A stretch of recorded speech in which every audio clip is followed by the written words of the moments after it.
The U.S. will sell F-35 advanced stealth jets to Saudi Arabia ahead of Crown Prince Mohammed bin Salman's visit to the U.S. this week, beginning tomorrow.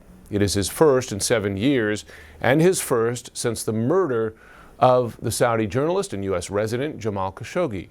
The Washington Post columnist was killed in a Saudi consulate in Turkey. The CIA found that the prince had likely ordered the assassination, though he has publicly denied involvement. The killing strained U.S.-Saudi relations, though President Trump never entirely cut off ties. Salma Abdelaziz has more on the relationship between the two leaders.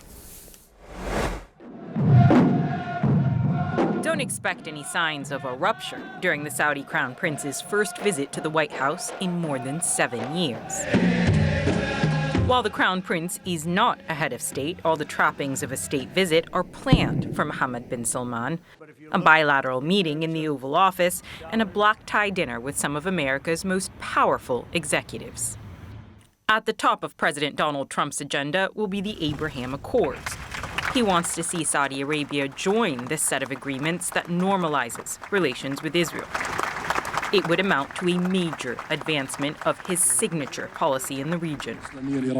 Saudi Arabia said it has set a, quote, credible and irreversible pathway to Palestinian statehood as a precondition, which the ceasefire President Trump brokered stops short of providing.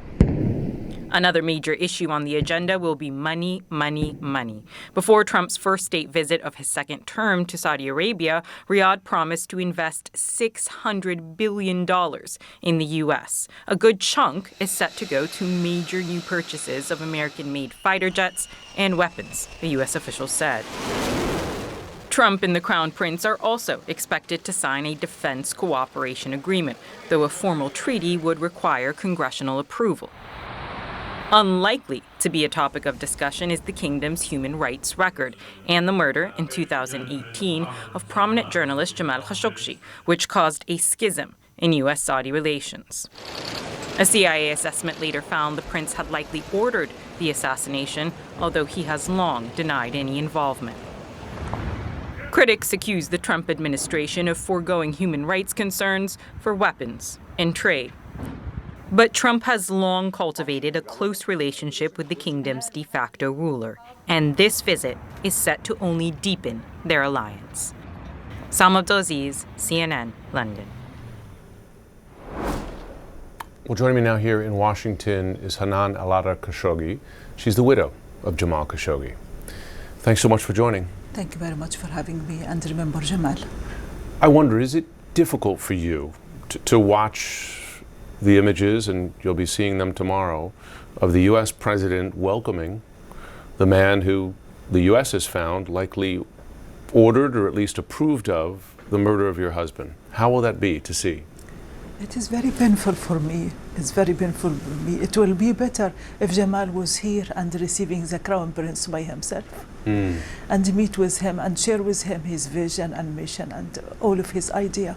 Yeah. Because this is what Jamal wished in last visit of the Crown Prince in the beginning of 2018. Jamal actually was waiting for an invitation from the Crown Prince and wished to have the space to be heard by the Crown Prince, because only he have a good idea for his country. As you know, President Biden, before President Trump, he pursued his own ties with Mohammed bin Salman, just as we're seeing now President Trump do, although he didn't welcome him to the White House. Do you believe that the U.S. has placed military ties, economic ties, above values? I hope they look at the American value for a human right and democratic, besides economic ties and selling weapon or any kind of deal.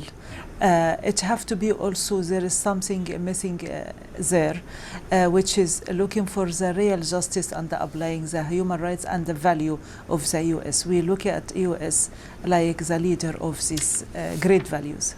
You have written directly to President Trump asking for help, including getting a financial settlement from the Saudi government, similar to what Jamal Khashoggi's children, as you know, received. Have you gotten any response to your letter? Till now, I did not get any response, but I'm optimistic and I hope they hear me. And basically, because I will persist, I will keep talking and I will keep fight for justice for myself and for my husband. Have you felt unsafe yourself at any time? I did feel unsafe since I got engaged to Jamal, sir. The day I got engaged to him and I fall into the intelligent hand of United Arab Emirates, I've been tortured, I've been detained. Till now, it just take my life upside down. It destroyed my life. That's why I'm persisting and I'm asking for official apology for what happened to me and to my husband and financial support settlement. You're also asking from Turkish authorities to return Jamal's electronic devices, his phone, his computer, etc., because you believe there may be further evidence. Has the Trump administration helped you with your request to Turkey?